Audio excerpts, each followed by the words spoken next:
નમસ્કાર વિદ્યાર્થી મિત્રો, ધોરણ 11 અર્થશાસ્ત્ર વિષયમાં પ્રકરણ 2 મૂળભૂત ખ્યાલો અને સંકલ્પનાઓ ફંડામેન્ટલ કોન્સેપ્ટ્સ એન્ડ ટર્મિનોલોજીસ. આજે આપણે આ ચેપ્ટરની પૂર્ણાહુતિ તરફ આગળ વધીએ છીએ. આજે આપણે જે ક્વેશ્ચન જોશું, જે ક્વેશ્ચન સમજીશું એ આ ચેપ્ટરનો લાસ્ટ ક્વેશ્ચન. આ ક્વેશ્ચન આપણે સમજી લઈએ એટલે આપણું આ બીજું ચેપ્ટર પૂરું. શું છે ક્વેશ્ચન? પ્રશ્ન નંબર 8. સંપત્તિનો અર્થ આપી સંપત્તિના પ્રકારો સમજાવો. 2 અથવા 3 ગુણમાં પૂછાય એવો આ ક્વેશ્ચન. સંપત્તિનો અર્થ આપવાનો છે તેમજ સંપત્તિના પ્રકારો વિશે આપણે અહીં માહિતી આપવાની છે. સંપત્તિનો અર્થ બધાને ખ્યાલ છે, કારણ કે અગાઉ પણ આપણે સંપત્તિનો અર્થ ભણી ચૂક્યા છીએ. સંપત્તિ એટલે શું? તો કે સંપત્તિ એટલે જે વસ્તુ ઉપયોગી હોય, જેનો પુરવઠો મર્યાદિત હોય, જેનું ખરીદ વેચાણ થઈ શકતું હોય અને જેના ઉપર વ્યક્તિગત માલિકી થઈ શકતી હોય એને આપણે સંપત્તિ કહેશું. કોને કહેશું? સંપત્તિ. અગાઉ પણ આપણે આ અર્થ જોઈ ગયા છીએ, અગાઉ પણ આપણે આ અર્થ સમજી ગયા છીએ. સંપત્તિ એટલે એવી વસ્તુ કે જે ઉપયોગી હોય, એટલે કે જેમાં તૃષ્ટિગુણ હોય, જે વસ્તુના ઉપયોગથી માનવીની જરૂરિયાત સંતોષાતી હોય, જે વસ્તુ માનવી માટે ઉપયોગી હોય, જે વસ્તુનો પુરવઠો મર્યાદિત હોય, એટલે કે એની અછત હોય, જેના ઉપર વ્યક્તિગત માલિકી થઈ શકતી હોય, જેના ઉપર વ્યક્તિગત માલિકી થઈ શકતી હોય અને જેનું ખરીદ વેચાણ થઈ શકતું હોય, એટલે કે જેનો વિનિમય થઈ શકતો હોય, એ બધી જ વસ્તુ સંપત્તિ છે.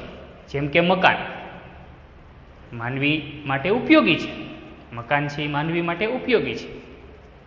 મકાનનો પુરવઠો મર્યાદિત છે, એની અછત છે. મકાનનું ખરીદ વેચાણ થઈ શકે છે અને મકાન ઉપર વ્યક્તિગત માલિકી પણ થઈ શકે છે, તો એ સંપત્તિ છે.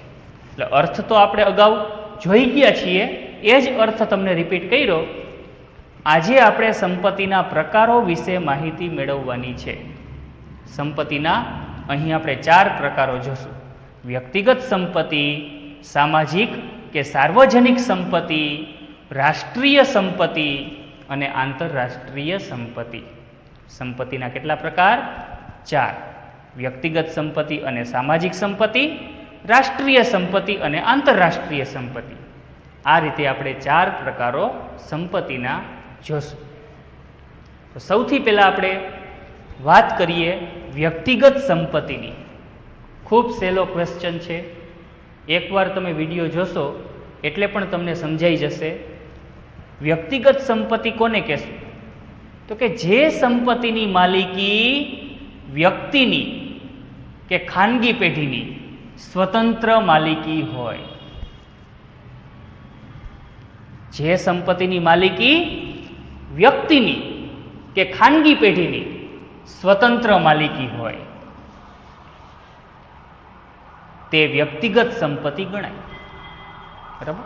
દાખલા તરીકે વ્યક્તિનું મકાન. વ્યક્તિનું મકાન છે એ વ્યક્તિની સ્વતંત્ર માલિકીનું મકાન છે, તો એ વ્યક્તિગત સંપત્તિ કહેવાય. એ જ રીતે વ્યક્તિનું વાહન છે, એ જ રીતે વ્યક્તિનો મોબાઈલ, વ્યક્તિની માલિકીની કોઈ જમીન, આ બધું વ્યક્તિગત સંપત્તિમાં આવે. સામાજિક કે સાર્વજનિક સંપત્તિ કોને ગણશું?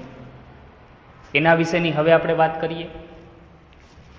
જે સંપત્તિ પર કોઈ એક વ્યક્તિનો અધિકાર હોવાના બદલે સમગ્ર સમાજની માલિકી હોય.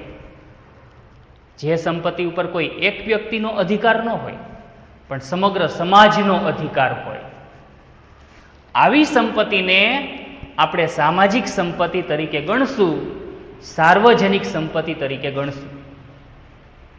જે સંપત્તિ ઉપર કોઈ એક વ્યક્તિનો અધિકાર ન હોય પણ સમગ્ર સમાજનો અધિકાર હોય, આવી સંપત્તિ જે સમગ્ર સમાજની માલિકીની હોય એને સામાજિક કે સાર્વજનિક સંપત્તિ તરીકે આપણે ઓળખી શકીએ. એના પણ એક્ઝામ્પલ જોઈ લઈએ. દાખલા તરીકે જાહેર શાળાઓ, સરકારી શાળાઓ કે જેના ઉપર કોઈ એક વ્યક્તિનો અધિકાર નથી પણ સમગ્ર સમાજનો અધિકાર છે. સમગ્ર સમાજના બાળકો સરકારી શાળામાં ભણી શકે છે. જાહેર શાળાઓ. પછી રસ્તાઓ, જાહેર રસ્તાઓ, રસ્તાઓ ઉપર કોઈ એક વ્યક્તિનો અધિકાર નથી, સમગ્ર સમાજનો અધિકાર છે. સમાજના બધા જ વ્યક્તિઓ રસ્તાનો ઉપયોગ કરી શકે છે. જાહેર બગીચાઓ એ પણ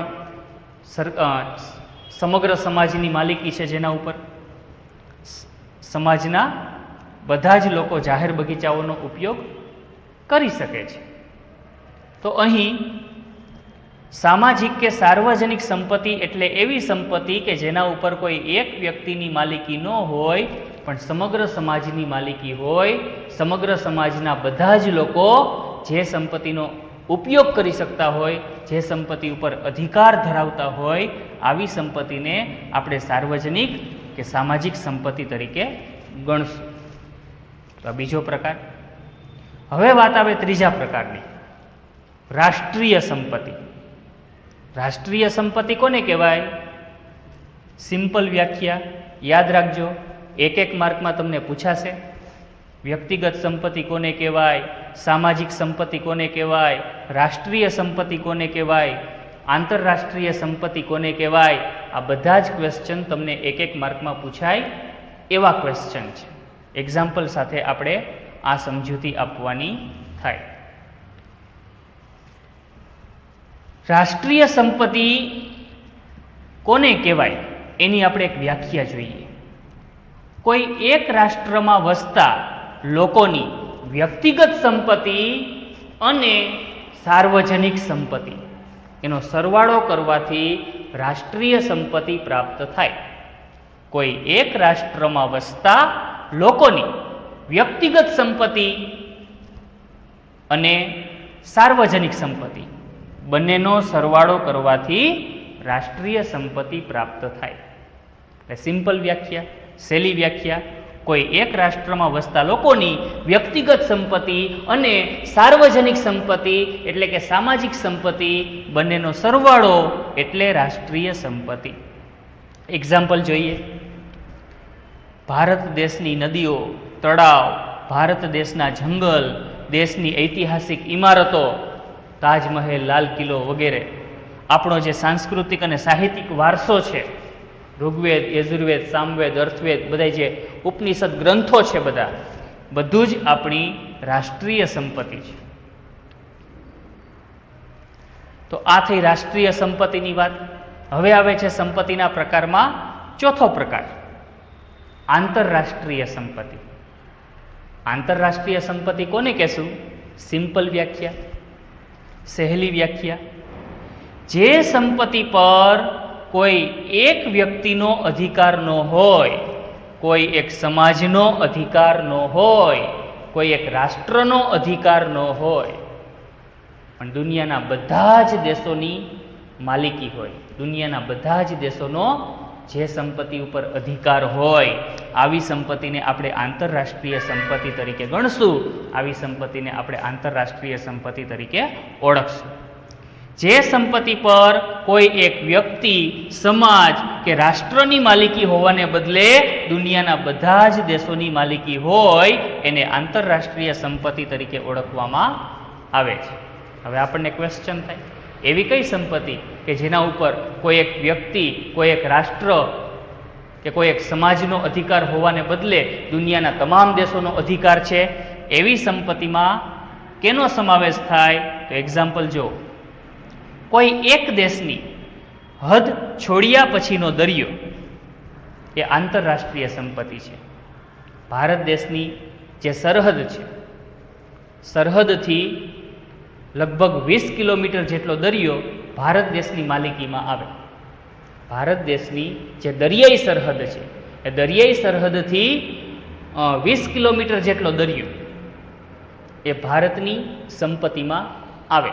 રાષ્ટ્રની સંપત્તિમાં આવે. પણ એ પછીનો જે દરિયો છે એ શેમાં ગણાય? આંતરરાષ્ટ્રીય સંપત્તિમાં ગણાય. એના ઉપર કોઈ એક દેશનો માલિકી હક ન હોય, પણ દુનિયાના બધા જ દેશોનો માલિકી હક હોય. એ દરિયાનો ઉપયોગ વાહન વ્યવહાર માટે થઈ શકે, જળમાર્ગ તરીકે થઈ શકે. એટલે આંતરરાષ્ટ્રીય સંપત્તિમાં કોઈ એક દેશની હદ છોડ્યા પછીનો દરિયો આવી જાય કે પછી આકાશ આવી જાય, અંતરિક્ષ આવી જાય, એના ઉપર પણ કોઈ એક દેશની માલિકી ન હોય, દુનિયાના બધા જ દેશોની માલિકી હોય. દુનિયાના બધા જ દેશો પોતપોતાની રીતે સંશોધન કરીને સેટેલાઇટ, કૃત્રિમ ઉપગ્રહો અંતરિક્ષમાં છોડી શકે છે અને એનો ઉપયોગ પોતાના દેશ માટે કરી શકે છે. તો અહીં સંપત્તિના પ્રકાર તરીકે આપણે આ ચારેય પ્રકારોની વિસ્તૃત વાત કરી. વ્યક્તિગત સંપત્તિ, સામાજિક સંપત્તિ, રાષ્ટ્રીય સંપત્તિ અને આંતરરાષ્ટ્રીય સંપત્તિ. તો આ સાથે આપણું જે આ ચેપ્ટર છે, પ્રકરણ 2, મૂળભૂત ખ્યાલો અને સંકલ્પનાઓ, અહીં પૂરું થાય છે.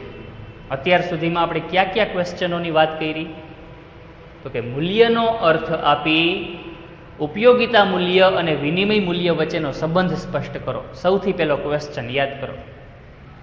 ત્યાર પછી આપણે વસ્તુઓના પ્રકારો વિશેની વાત કરી બીજા ક્વેશ્ચનમાં. ત્યાર પછી સંપત્તિ અને કલ્યાણ બંને વચ્ચેના સંબંધની વાત કરી. ત્યાર પછી સંપત્તિનો અર્થ અને સંપત્તિના લક્ષણો વિશેની વાત કરી. ત્યાર પછી આપણે ઉત્પાદનના સાધનો વિશે ડિટેલમાં વાત કરી. જમીન, મૂડી, શ્રમ, નિયોજક, એ બધાના અર્થ અને બધાની લાક્ષણિકતાઓ વિશે આપણે વાત કરી. ત્યાર પછી અર્થતંત્રમાં આવતા ચક્રાકાર આર્થિક પરિવર્તનો વિશેની વાત કરી. ત્યાર પછી આપણે વ્યાપાર ચક્રના તબક્કાઓ વિશે વાત કરી. તેજી, ઓટ, મંદી, સુધારણા, એના વિશેની વાત કરી. અને આ છેલ્લો ક્વેશ્ચન કે જેના વિશેની આપણે અહીં વાત કમ્પ્લીટ કરી. આ સાથે આપણું આ બીજું ચેપ્ટર પૂરું. હવે પછી આપણે એક નવા ચેપ્ટરની શરૂઆત કરશું. જય હિન્દ, જય ભારત. અસ્તુ.